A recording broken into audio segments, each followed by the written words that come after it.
Dior is one of the most iconic and influential luxury brands in the world. It remains one of the top names in the global luxury market. Today, Dior's brand value stands at $17.6 billion. It's known to be the brand that revolutionized women's fashion from head to toe. Their designers are one of the biggest in business and their customers are one of the richest in the world. The start of this extravagant brand started with one visionary man, Christian Dior, who went from working as a designer to building one of the biggest design houses in the world, Maison Dior. But the journey to get here wasn't very easy. For all the appreciation the brand has received, it has also faced scandals, drama, and immense pressure along the way.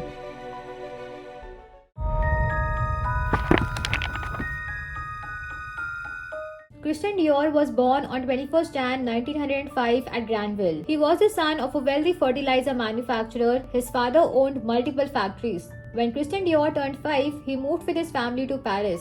As he grew a little bit older, he started making few visits to his father's factories. But every time he visited, he always left with appalling memories.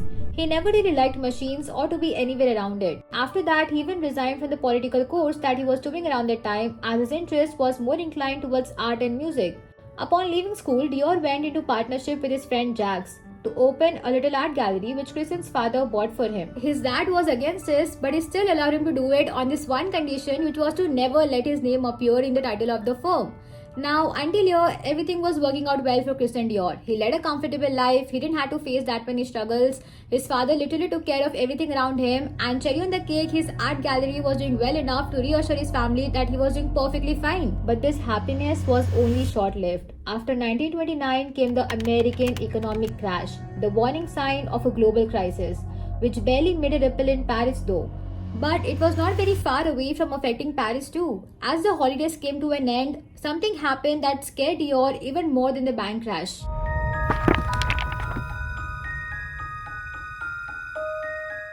In their empty house, a mirror fell off the wall on its own and shattered into 1,000 pieces. It felt like bad luck has suddenly entered their once happy, peaceful family. Soon after that, his brother was struck with an incurable illness that affected his nerves, and his beloved mother, who he absolutely adored, seemed to lose her spirit and passed away from grief. At the start of 1931, a disaster struck his father too. Christian's father had invested his money in real estate, but in just a few days, everything came crashing down. As the crisis piled up around Christian, he felt a desperate need to find a solution for this. He was left wondering what would happen next and what he should do. His family had returned to Normandy since they could no longer afford their apartment in Paris, and suddenly Christian was left all alone. For the first time, he truly felt like he understood what life was all about. He had to leave the home that once had been his safe place. He sought shelter with friends who were kind enough to offer him a place to stay. He spent his days desperately trying to sell the paintings from their gallery. The art gallery was no longer working out, so he eventually parted ways with his partner Jacques and closed the windows and doors of their deserted gallery. From one loss to another, it became more and more difficult to survive. As the global crisis became more severe, he had to support his family, whose funds were now running low. It seemed like the situation couldn't get any worse. When he returned to his family, they were in a desperate situation. Christian convinced them to sell the remaining shares and move to the south of France. Meanwhile, he set out to find a regular job even though he wasn't thrilled about the idea. He spent days going from one office to another, insurance companies, banks, accountants, searching for work. One day, during one of these fruitless trips, he visited Lucien Lelong to ask for an office job. But suddenly, without thinking, he blurted out, "I think I'd be more useful working in the actual couture side of the business." That moment changed everything. Soon after that, he sold a large painting which gave him a much needed financial breather and allowed him to stop the desperate search for office work.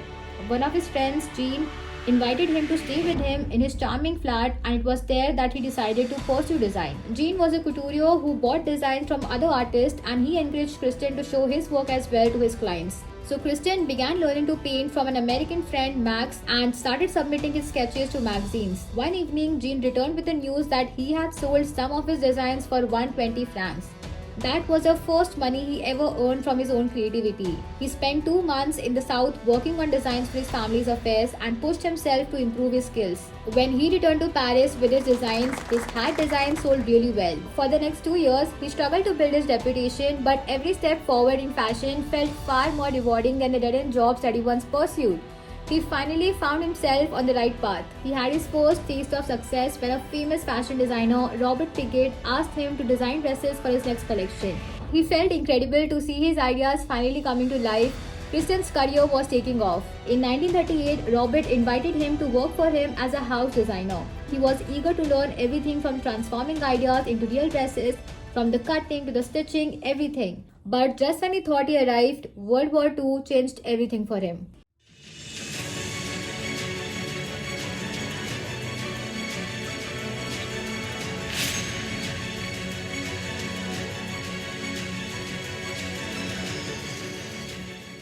He was mobilized and sent to some other place where he worked on a farm for a year. When the war ended, he returned to the south of France where he and his family grew vegetables to survive.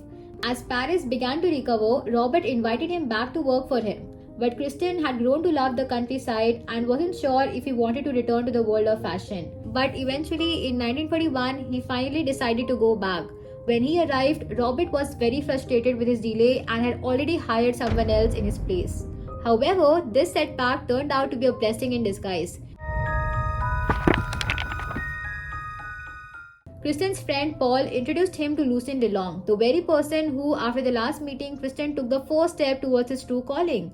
After meeting Christian, Lucien Lelong hired him on the spot. The House of Lelong was an excellent couture school. There was a solid tradition of good workmanship. Working at Lelong was an incredible opportunity. Christian Dior had spent a joyful 10 years working as a designer at the prestigious Lucien Lelong. One day while walking, he unexpectedly ran into an old childhood friend who now worked for the Gaston Couture house. His friend excitedly told him about the new opportunity to reinvent Gaston and asked if Christian knew someone capable of taking on the task. Without thinking, Christian said no one can do it, but deep down he began to wonder if he could be that person. Eventually, after a third meeting with his friend, Christian boldly decided to take the leap. He wasn't sure how it would turn out, but he knew he had to do it. A series of meetings with a financial backer, Marcel Bussock, followed. He pitched his vision for a new kind of couture house, small, exclusive, and focused on luxury. Christian's passion and vision impressed Bussock. He decided to back Christian's dream. Christian began searching for a location to set up his new house. He had a clear idea of what he wanted, a small, elegant space far from the normal fashion houses. By chance, he found the perfect spot at 30 Avenue Montaigne, and that was the time, guys, when the Maison Dior was born. A new chapter in Christian Dior's life. One where he was no longer just a designer, but a creator of an entire fashion empire.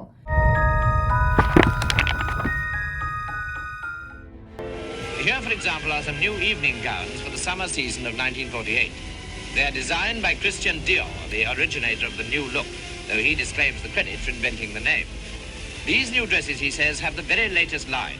Small waists, full hips, irregular hemlines, and the fullness of the skirts unevenly spread. On February 12, 1947, Dior showed his debut collection, New Look, that presented the 90 different looks. The look consisted of a calf-length full skirt, a cinched waist, fuller bust, and were made with 20 yards of fabric. The new line is called Envol, or Fly Away. All very charming, but I should think it would fly away with your money and your coupons. Just look at the amount of material in this one.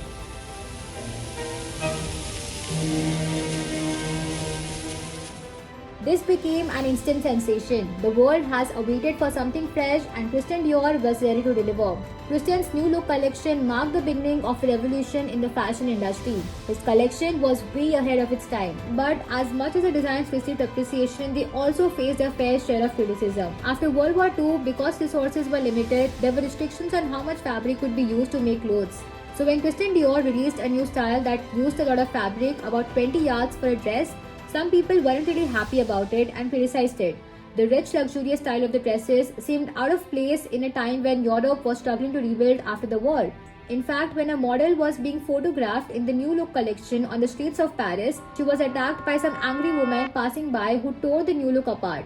But despite this criticism, Christian's work helped bring back the idea of Paris at the center of fashion and glamour, which it had been before the war. His designs were revolutionary and were a huge success.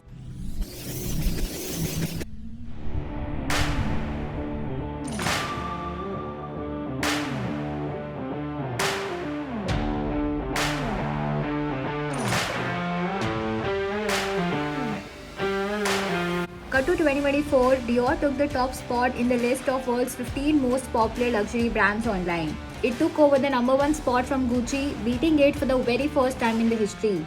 Yes, Saint Laurent, John Galliano, Ralph Simons, and Maria Grazia Chiuri each brought their own style to the brand while keeping the Dior's essence intact. Dior is known for its haute couture, creating custom-made, high-quality fashion with great attention to detail. This commitment to craftsmanship has kept the brand a leader in luxury fashion today.